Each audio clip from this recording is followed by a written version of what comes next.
خامنه‌ای بی غیرت دشمن جونه. Og vores børn i Iran i et uhørt tal. De skyder med automatvåben, maskinkanoner imod ubevæbnede civile. Det er ikke styrke, de viser, det er frygt, de viser.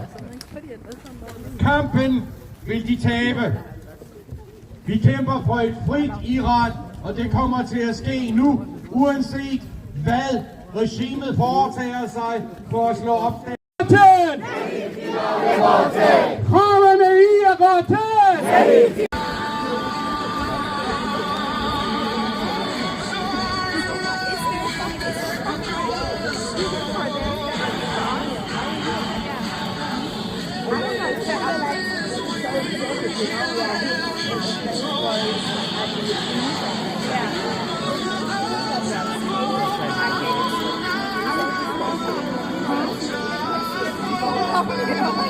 I know this